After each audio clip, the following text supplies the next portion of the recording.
ഇന്ന് തികച്ചും ന്യായമായ ചില വിഷയങ്ങൾ ചൂണ്ടിക്കാണിച്ചുകൊണ്ടാണ്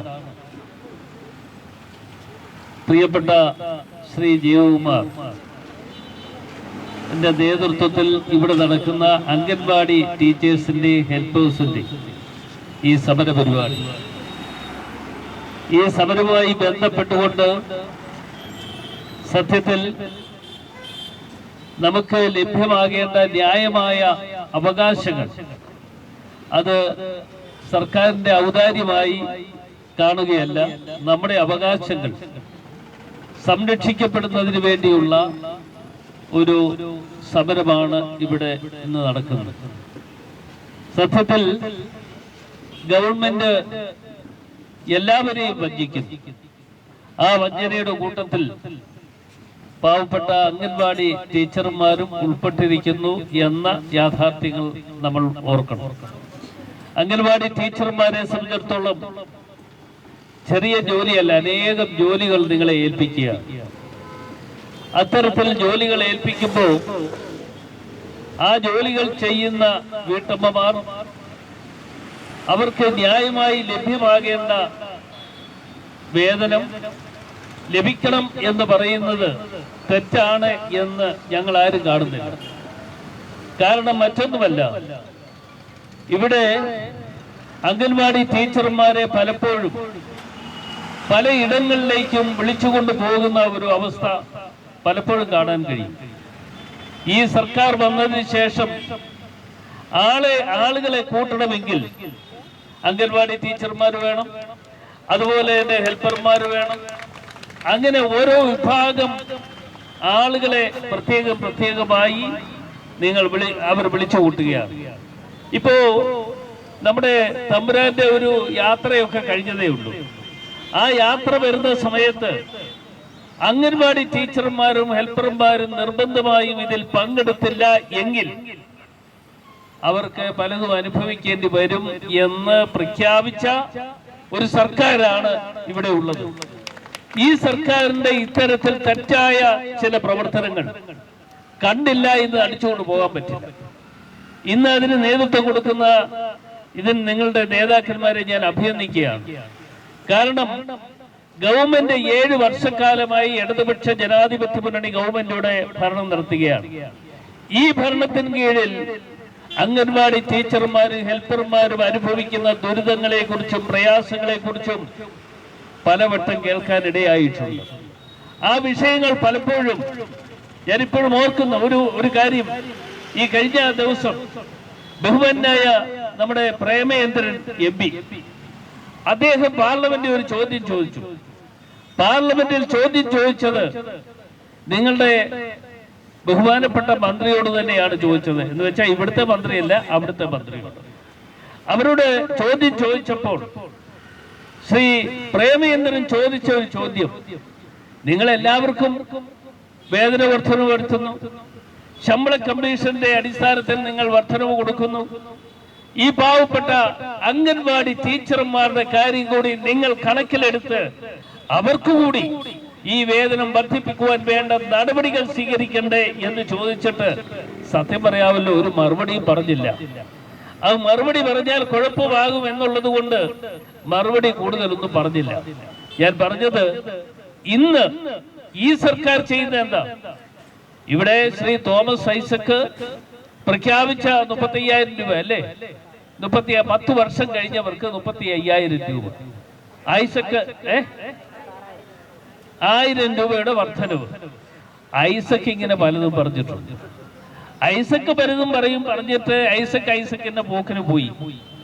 ഇപ്പോ നമ്മുടെ പിണറായി വിജയന്റെ നേതൃത്വത്തിലുള്ള സർക്കാർ, ആ സർക്കാരിൽ മന്ത്രിയായിരിക്കുന്ന ബഹുമാനായ ശ്രീ ബാലഗോപാൽ, അദ്ദേഹത്തോട് ഇതേക്കുറിച്ച് ചോദിച്ചാൽ ഇപ്പോ ഇവിടെ ജീവകുമാർ പറഞ്ഞ പോലെ നിങ്ങളുടെ ശമ്പളം ഒന്നിച്ചു കിട്ടുന്നുണ്ടോ?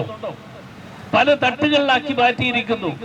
എന്താ കാരണമെന്ന് ചോദിച്ചാൽ അതിന് ഒരു പ്രത്യേകതയുണ്ട്. കാരണം മറ്റൊന്നുമല്ല, പല തട്ടിലാക്കി നിങ്ങളെ കുറേശ്ശെ പൈസ തന്നാൽ ആ പണം നിങ്ങൾ വാങ്ങിയെടുക്കുമ്പോൾ പിന്നീട് തരാനുള്ളവരെ കുറിച്ച് പിന്നെ പറയും അത് കേന്ദ്ര സർക്കാർ പണം തരാനുണ്ട്, അതുകൊണ്ടാണ് ഞങ്ങൾ തരാതിരിക്കുന്നത്. കേന്ദ്ര ഗവൺമെന്റ് പണം കൊടുക്കാൻ പലപ്പോഴും തയ്യാറായിട്ടുണ്ട്, അതുകൂടി അറിഞ്ഞിരിക്കണം. കേന്ദ്ര ഗവൺമെന്റ് പണം കൊടുക്കാൻ തയ്യാറാവുക എന്ന് പറയുമ്പോൾ ആ പണം കൊടുക്കുന്ന അവസരത്തിൽ അവർക്കൊരു നിബന്ധനയുണ്ട്. ഞാനും 2 പ്രാവശ്യം മന്ത്രിയായിരുന്ന ഒരാളാണ്. പണം ഇതുപോലെ പണം പല അവസരത്തിലും ഞാൻ കൈകാര്യം ചെയ്യുന്ന വകുപ്പുമായി ബന്ധപ്പെട്ടുകൊണ്ട് വാങ്ങിയെടുക്കുവാൻ വേണ്ടി നടപടികൾ സ്വീകരിച്ചു. ആ നടപടികൾ സ്വീകരിച്ചു എന്ന് പറയുന്നത് ഇതിനെ വാങ്ങിയെടുത്താൽ അതിന്റെ കണക്ക് കൊടുക്കണം. അതല്ലാതെ കണ്ട് ഇത് കീശയിൽ ഇട്ടുകൊണ്ട് നടന്നിട്ട് കാര്യമില്ല. ഇപ്പോ സമരം ചെയ്യാൻ വേണ്ടി പോവുകയാണ്. നിങ്ങളെ വിളിച്ചില്ലെന്ന് തോന്നുന്നു. നിങ്ങളെ വിളിച്ചില്ല, നിങ്ങളെ വിളിക്കാൻ പറ്റത്തില്ല. കാരണം അവിടെ പോയി സമരം ചെയ്യാൻ വേണ്ടി ഞങ്ങളെ വിളിച്ചു. ഞങ്ങൾ പറഞ്ഞു ഈ സമരത്തിന് ഞങ്ങൾ പങ്കാളിയാകില്ല. ഇവിടെ കൊള്ളരുതായ്മകൾ കാണിച്ചുകൊണ്ട് ഈ ഗവൺമെന്റ് കാണിക്കുന്ന തെറ്റായ പ്രവർത്തനങ്ങൾ നടത്തിക്കൊണ്ടിരിക്കുമ്പോൾ അതിന് കൂട്ടുനിന്നുകൊണ്ട് ഞങ്ങളെ കിട്ടില്ല എന്ന് പ്രതിപക്ഷ നേതാവ് ശ്രീ വി.ഡി. സതീശന്റെ നേതൃത്വത്തിൽ അസന്നിഗ്ധമായി പ്രഖ്യാപിച്ചു. അതുകൊണ്ട് ഞങ്ങളാരും പോകുന്നില്ല, ഞങ്ങൾ അവിടെ ഉണ്ട്. കാരണം 9-ാം തീയതി വരെ പാർലമെന്റ് ഉണ്ട്.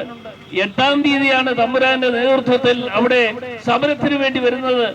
ആ സമരം കഴിയുമ്പോ എന്താകും എന്നതിനെ കുറിച്ച് നമ്മൾ ആലോചിക്കണം. ഇപ്പോ പത്രങ്ങൾ നിങ്ങൾ വായിക്കുന്നുണ്ടല്ലോ, മാധ്യമങ്ങളിൽ വന്നുകൊണ്ടിരിക്കുന്ന എന്താ വന്നുകൊണ്ടിരിക്കുന്നതെന്ന് നിങ്ങൾക്കറിയുമോ? നിങ്ങൾ ഉദ്ദേശിക്കുന്ന കാര്യമല്ല. ബഹുമാനപ്പെട്ട തമ്പുരാന്റെ മകളുമായി ബന്ധപ്പെട്ടുകൊണ്ട് കോടിക്കണക്കിന് രൂപ അനധികൃതമായി അങ്ങോട്ട് പോയി. ആ അനധികൃതമായി പോയതിനെ കുറിച്ച് നമ്മുടെ പ്രിയപ്പെട്ട MLA ശ്രീ നമ്മുടെ കുഴൽനാടനാണ്, മാത്യു കുഴൽനാടനാണ് അസംബ്ലിയിൽ ആദ്യം അത് പറഞ്ഞത്. അതിന് മുമ്പ് ഒരാൾ പറഞ്ഞു, ആരാണെന്നറിയുമോ? ശ്രീ P.T. തോമസ്. ഇന്ന് അദ്ദേഹം നമ്മളോടൊപ്പം ഇല്ല. അന്ന് ആ സഭയിൽ ഞാനും അംഗമായിരുന്നു. ആ സഭയിൽ അംഗമായിരിക്കുന്ന സമയത്താണ് P.T. തോമസ് ഇദ്ദേഹത്തെ കുറിച്ചൊരു ആക്ഷേപം പറഞ്ഞു. ആ ആക്ഷേപം പറഞ്ഞത് സത്യസന്ധമാണ് എന്ന് ഇപ്പോൾ ഓരോന്ന് പുറത്തു വരുമ്പോൾ അത് തെളിയിക്കാൻ പോവുകയാണ്. സത്യസന്ധമാണ് എന്ന് അറിയാൻ കഴിയുന്നു. ഇത് ഇങ്ങനെ കൈയിട്ട് വാരി എവിടെ വരെ പോകും എന്ന പാവപ്പെട്ട ആളുകൾ, അംഗൻവാടി ടീച്ചർമാരും അതുപോലെ തന്നെ ഹെൽപ്പർമാരും കുഞ്ഞുങ്ങളെ വളർത്തിയെടുക്കുവാൻ, നല്ല വിദ്യാഭ്യാസത്തിന് അടിത്തറവാകുവാൻ വേണ്ടി പണിയെടുക്കുന്ന പാവപ്പെട്ട അംഗൻവാടി ടീച്ചർമാരുടെയും ഹെൽപ്പർമാരുടെയും ദുരവസ്ഥയെ കുറിച്ച് ഇന്ന് കൂടുതൽ പറയേണ്ട ആവശ്യമില്ല. ഇവിടെ നടക്കുന്ന ഈ ധർമ്മ സമരം, ഈ സമരത്തിൽ എല്ലാവിധ ആശംസകളും ഞാൻ നേരുകയാണ്. ഞങ്ങളുടെ എല്ലാ പിന്തുണയും എന്റെ പ്രിയപ്പെട്ട സഹോദരിമാർ എന്നുള്ള നിലയിൽ നിങ്ങൾക്ക് ഓരോരുത്തർക്കും ഉണ്ടാകുമെന്ന് ഞാൻ ഈ അവസരത്തിൽ പ്രത്യേകിച്ച് അറിയിക്കുന്നു. എന്നും ഈ സർക്കാർ അങ്ങ് തുടർന്നു പോകും എന്ന് പിണറായി സർക്കാർ അല്ലെങ്കിൽ ബഹുമാനപ്പെട്ട മന്ത്രി അങ്ങനെ ആലോചിക്കുന്നുണ്ടെങ്കിൽ അത് തെറ്റാണ് എന്ന് പറയേണ്ടതായിട്ടുണ്ട്. എന്നും ഈ സർക്കാർ പോയില്ല. ഈ സർക്കാർ കാണിക്കുന്ന തെറ്റായ പ്രവർത്തനങ്ങളും നയങ്ങളും ഇന്ന് ജനങ്ങൾ കണ്ടുകൊണ്ടിരിക്കുകയാണ്. ജനങ്ങൾ വിലയിരുത്തൽ നടത്തുന്നു. ജനങ്ങൾ വിലയിരുത്തൽ നടത്തിക്കൊണ്ട് തീരുമാനങ്ങൾ കൈക്കൊള്ളും. ആ തീരുമാനങ്ങൾ കൈക്കൊള്ളുന്ന അവസരത്തിൽ അവസരം നിങ്ങൾക്ക് ലഭ്യമാകാൻ പോകുന്നു. ആ അവസരം നിങ്ങൾ പാഴാക്കാൻ പാടില്ല. ആ അവസരം നിങ്ങൾ വിനിയോഗിക്കണമെന്ന് മാത്രമാണ് എനിക്ക് സൂചിപ്പിക്കാനുള്ളത്.